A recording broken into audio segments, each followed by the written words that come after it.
The next talk is Management of Non-Cardiac, Non-Neurological Consequences on MCS. We have Dr. Hollenberg here. Take away.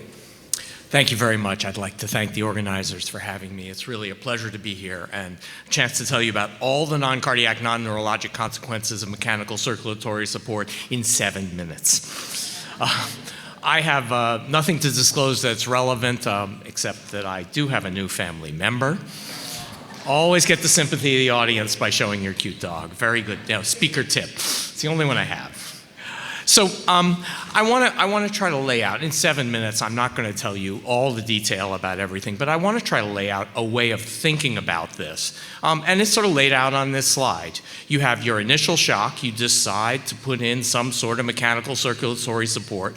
You have a run of mechanical circulatory support of whatever length, and then you have after mechanical circulatory support. So we'll divide it into the problems that you can have on the front end with cannulation, the problems you can have on the back end with liberation, and then the problems in the middle, divided, and as you'll see, into these 4 sort of general categories that I'm going to flex a little bit: bleeding complications, anticoagulation and circuit complications, infectious complications, and organ dysfunction. And this will bleed a little bit into cardiovascular and neurologic complications.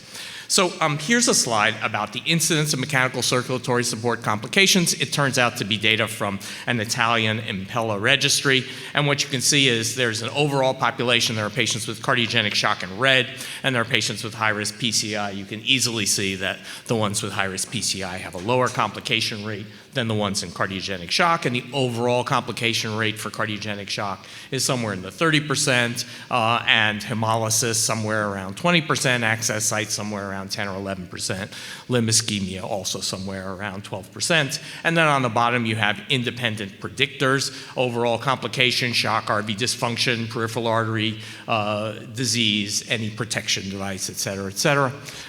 Any preclosure device actually is associated with a lower risk of complications. Is a good idea, as you'll see. Hemolysis, cardiogenic shock, pulmonary hypertension, and age. Access site bleeding. If you add ECMO to Impella in this registry, you anticoagulate more and you bleed more. And again, if you take the Impella out at the end of the PCI, you have lower complications. Not a surprise. And again, if you have peripheral arterial disease, you have more limb ischemia. So you might think that I'm going to go through this talk and show you a bunch of slides of complication rates and this and that. And I'm not going to do that, not only because I only have 7 minutes, but because I think it's really very individual. So this is an Italian Impella registry, et cetera. And you can even see in that, it depends on why you put the Impella in. So the complications depend on the indication. It depends on the patient population. And it also depends on the capabilities of the operators and the institutions. How experienced are your operators? Where are you? How experienced is your institution? How well is your institution configured to have a protocol and help to support to do this? And also the structure of the subsequent care. And that's, again, what happens in the ICU, what happens with the critical care aspect, because these really are critical care complications. And I put this down. I actually had this in my slide. You actually saw these figures yesterday in the and this is the other reason not to do it. You saw this in the incidence of septic cardiomyopathy. It says the incidence ranges from 20 to 61%. That's not really helpful, is it? Is it 20% or is it 60%? It depends, it depends, it depends. So I think ranges like from 20 to 60 are not especially useful. You might as well just say it depends. But I'm not going to show you data about the incidence of complications. You've heard about them. I am going to talk about the complications themselves, again in general terms, and we can go into this in more level.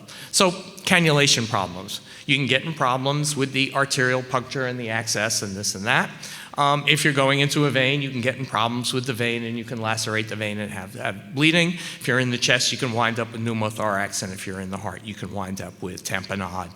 Certainly problems with cannulation depend on how emergently you're doing it and how skilled you are and all that stuff. And then on the other end, liberation problems in 2 different sort of bins. There are complications of unsuccessful attempts to liberate. You try to get somebody off their support and they crash and all sorts of bad things happen, et cetera, et cetera, et cetera. And then at least the complication is when you try to liberate and you can't, and now you're in the bridge to nowhere, and that's a different sort of problem, but I think it is regarded as a complication of some sort. So most of the talk is going to be of the complications inside the run. And we'll start with bleeding complications. So as we've alluded to, you can have complications at the cannulation site. If you're in the leg, you can have retroperitoneal bleeds. You're anticoagulated. You know that GI bleeds are very, very common in all sorts of, in sick people just because they're sick and because they're anticoagulated, et cetera. You can wind up with blood in the thorax, and you can wind up with blood in the airway, and that can compromise oxygenation.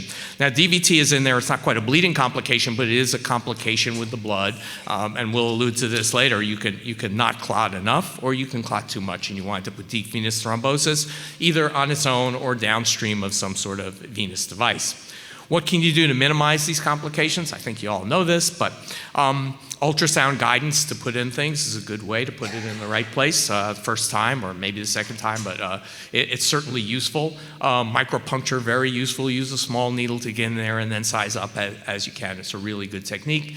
And I'm not an interventional guy, but all the interventional people will tell you that a closure device, particularly thinking ahead, how am I going to take this out with the least complications? Maybe I should think about putting a closure device in on the front end, and it'll make it much easier to take things out.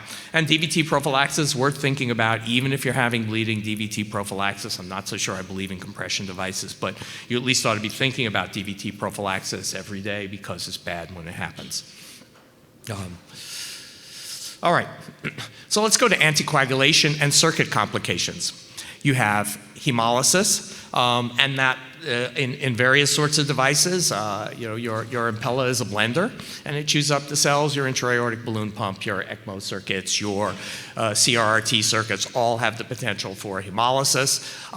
In addition to chewing up your red cells, you can chew up your platelets, and your platelet counts begin to drop, and then you get into the dilemma as the platelet counts drop with a circuit that you know is dropping your platelets, and it continues to go down. Are you dealing with heparin-induced thrombocytopenia? And at least in my world, are you serious about this, or are you not serious about this?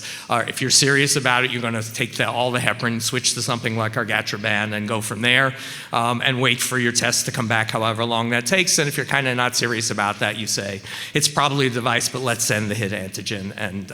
And when it comes back, we still won't believe it. We'll send the SRA, and we'll wait for that to come back.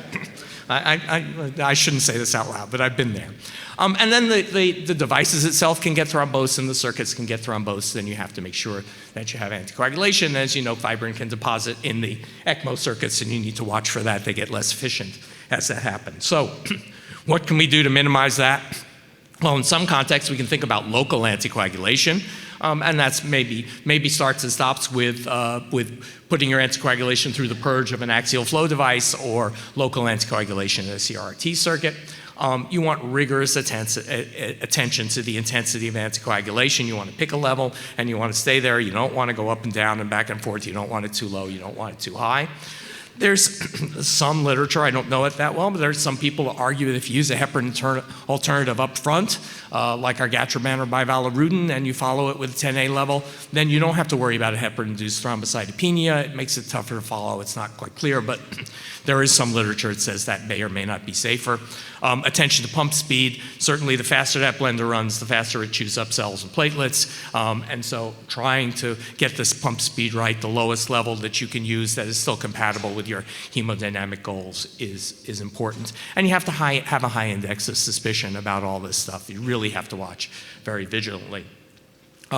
Infectious complications, pneumonia. It's a time to realize that we have these people flat on their backs on a ventilator circuit. There's ventilator-induced lung injury and ventilator-induced pneumonia. The devices can get infected.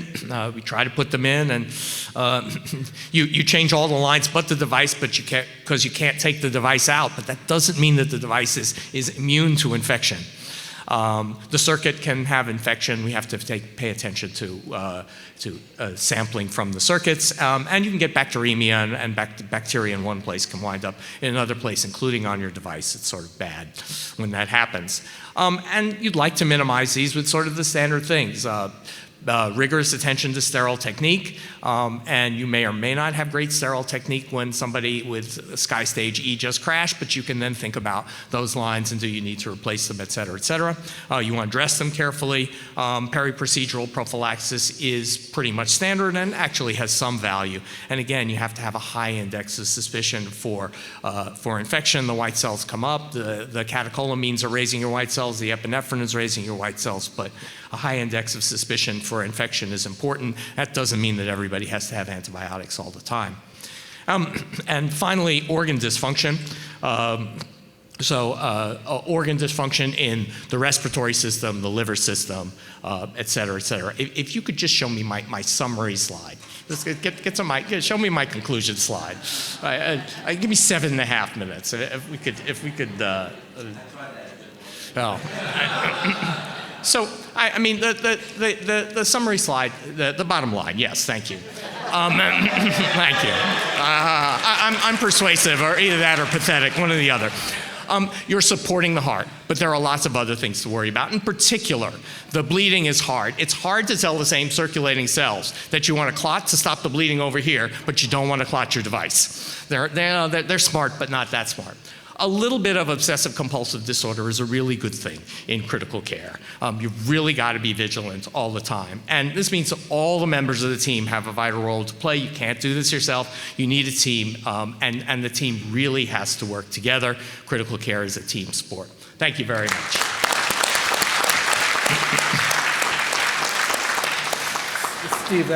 Steve, that was great, and we have to learn from you about how to negotiate with the cop when they're stopping you for a speeding ticket. Yeah, so, are any questions? You show them a picture of your cute dog. That's how you do it. Comments from the group? Any questions from the panelists?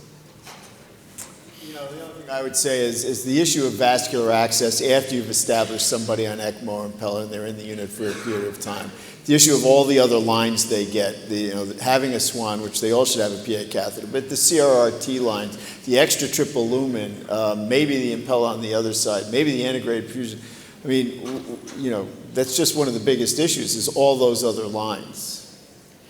Yeah, and I would say that when we do it, we have a huge MCS program, and when we go through M&M, the bad outcomes are almost always related to access issues, and I think that you have to kind of plan ahead, and we have actually, we do a lot of transcaval access, and we have a very low threshold. If the arterial system is not very large, we go in transcaval because that gives you a very large arterial access through a venous line, but other people are doing it. It seems to me that the biggest difference I've seen is that when the vascular surgeons were involved with ECMO access, they would go in and do a cut down, they'd put a chimney graft in, and then they'd always create a distal perfusion.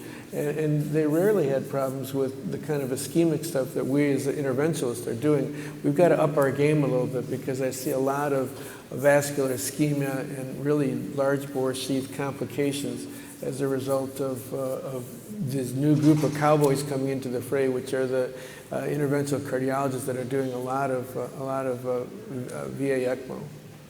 Thank you. Jerry?